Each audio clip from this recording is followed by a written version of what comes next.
Hello and welcome to the Farming Today podcast with me, Caz Graham. In this edition, how a Northern Ireland charity hope their new hill farm reserve will help boost nature-friendly farming. And farmers from across Europe are heading to Brussels on their tractors in protest. We'll hear why proposals to reform the EU Common Agricultural Policy have sparked anger. First though, traditional rural buildings are rich with history and a unique record of how farming and country life has changed over the centuries. But many are under threat. They're expensive to maintain and often not practical for modern use.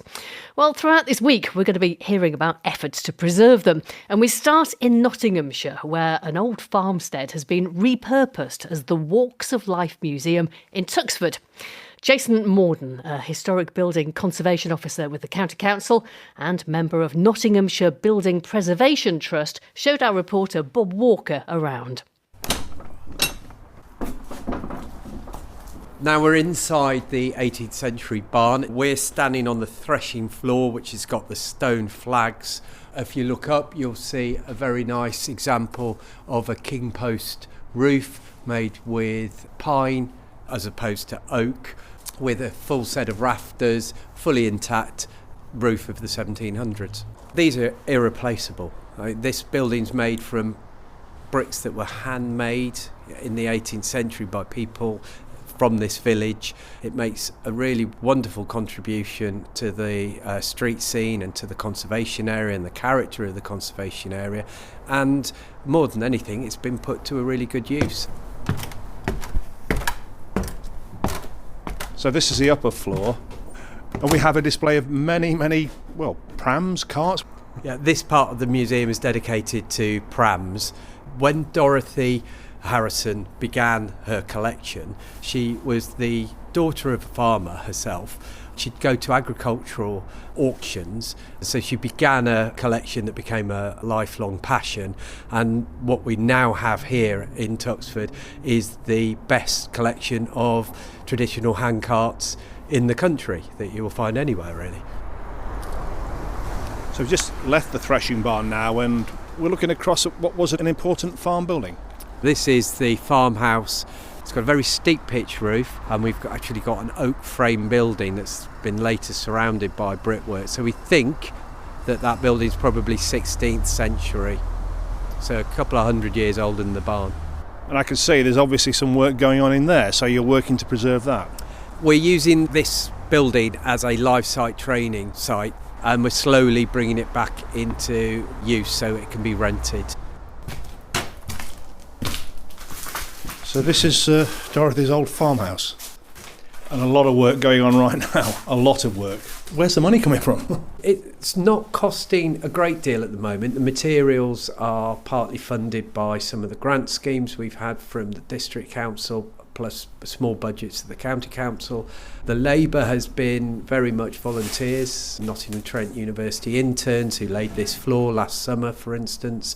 And we offer training opportunities to people. They can do a whole wall in a day, learn the skill, and we get a wall that's been plastered. Well, also with us today is Chris Perkins. Chris, you've just joined the Buildings Trust here in Nottinghamshire. Why? Well, really, it's a good practical approach to refurbishing buildings and bringing them back into life.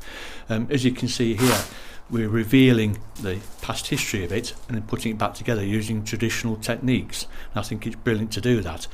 So you're a conservation architect by trade. Why do you think it's important to preserve buildings, particularly agricultural buildings? To tell a story. And I think that for me is important. And that story can follow through the centuries. And eventually it ends up where we are today. But you don't lose that history. And it's there and it's still here. That's Chris Perkins, and we've more on heritage buildings in the countryside all this week. An environmental group in Northern Ireland plans to demonstrate the benefits of nature-friendly farming on a 90-acre hillside farm it's recently bought in County Fermanagh. The Ulster Wildlife Trust says the new Fedian Nature Reserve is a rare example of farmland largely free of chemical or fertiliser inputs. Kathleen Carragher met the Trust's Environmental Farming Scheme advisor, Giles Knight, to find out more about Fedian's history and the plans for its future. It's a fairly remote site, isn't it? It is. It's kind of hidden away in the West Fermanagh countryside. The land has been farmed, but in a very extensive style. It's been grazed by a typical Fermanagh regime of single suckler cattle. So they raise calves off this land, and then when they reach a certain age, they're sent further east to be fattened up on the better land. So what sort of grasslands do you have here? It's a thing called purple moorgrass, and it contains all sorts of goodies. Different times of year you'll come here, you'll find a range of orchids, fragrant, tway blades, early purples, right through to a very important flower called devil's bit scabious, known locally as blue button, which is the larval food plant of the very rare and threatened marsh fritillary butterfly. The hedgerows here are a real feature, really lovely and thick, classic Fermanagh hedges, nearly as big as some of the fields they enclose. Undermanaged to a degree, but that's a very good thing, because what you've got is what we call successional habitats between the grasslands and the woodlands, both of which are species rich. We have lots of different breeding birds, lots of mammals. I mean, I've encountered everything from otterspraint to, we've got badgers here, red deer, sika deer, foxes, very healthy population of red squirrels and pine martens. So all these things would indicate that the place is very rich, and that's the way we want to keep it. So Giles, tell me a little bit more about your plans for developing Fedian as an example of nature-friendly farming. We're going to bring community groups here, but really it's geared towards the farming community in particular, who in Fermanagh are very receptive, and many of them have many fields just like we have here in Fedian, and we're trying to help them understand how they can manage those corners or sections of their farm in a similar style to ensure that wildlife has a place in this landscape. We want to keep it in a lovely kind of light touch management style, carrying on grazing it to ensure that all the wildflowers and plants in the fields continue to flourish. Because it's hard land to farm around here, isn't it? So it's difficult for farmers to take on board a lot of different ideas and schemes. We currently have a thing called the Environmental Farming Scheme Hire, run by the Department of Agriculture. Its days are numbered, and we're hoping and looking forward to a replacement for it in the next year or so, which will ensure that farmers get paid for what is not very productive land, but land that has a role in terms of public goods as well as meat production. Caz Knight from the Ulster Wildlife Trust. Now, we've become rather used to farmers protesting with their tractors on the streets of Westminster lately, but this week, farmers and tractors from across Europe will be converging on Brussels for a demonstration. The reason?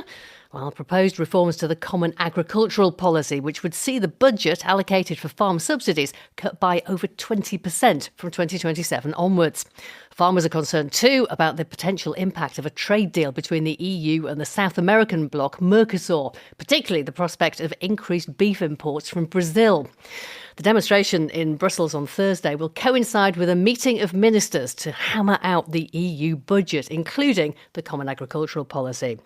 Well, I spoke to the president of the Irish Farmers Association, Francie Gorman, as he was preparing to start his tractor journey. We're heading from the farm centre in Dublin, and we have 4 stops along the way. Last stop will be in Enniscorthy, and then we travel out to the ferry in Rosslare. And along the route, I'm going to be accompanied by farmers from the various different regions. And from Dunkirk then to Brussels, we're going to be accompanied by members of FNSEA in France and Borenbond in Belgium. I have my son Tom, who's 11, he's coming with me on the tractor. And my wife is coming in a backup vehicle with a friend of mine, Henry Burns, who's county chairman here in Laois. He's coming as a backup driver. Well, you're going to make your point to the European Commission. Just looking at the detail, I mean, they say 293 billion euros ring-fenced for direct farm subsidy, 453 billion for schemes beyond that ring-fenced amount, which could also support the wider rural economy. So what's the problem? They sound like some very big numbers there. They are big numbers, but the initial problem is our initial budget is cut by 22%, and that's a huge problem. The fund, the 453 billion fund, it's a fund for everybody. Everybody's going to be dipping into that, and it's going to be survival of the fittest there. Obviously, we don't have the same numbers of people in farming that we had 40 or 50 years ago, And generally politicians look at the numbers and they say, where am I going to get the most support out of this come next election time? We're probably in Ireland, we're still very much a rural-based economy, but we're struggling. We're struggling to make that point. You say you're concerned because the funding coming from the CAP for farmers is reduced, it's lower. But I mean, there are so many competing priorities for EU member states right now.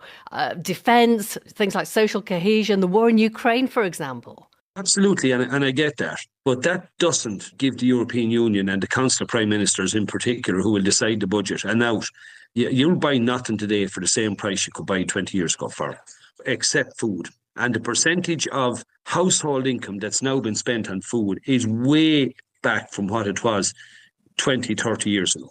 If the European Union are serious about supporting farmers, they can't expect it to do it on a budget similar to what we had 20 years ago, because these budgets have not increased pro rata with inflation in that period of time. Well, that's something. I mean, some people would say that reducing the budget for the Common Agricultural Policy is a trajectory that the EU has been on for years through successive reforms. You know, it's not like this is a surprise. Shouldn't farmers be able to make a profit now without as much financial support?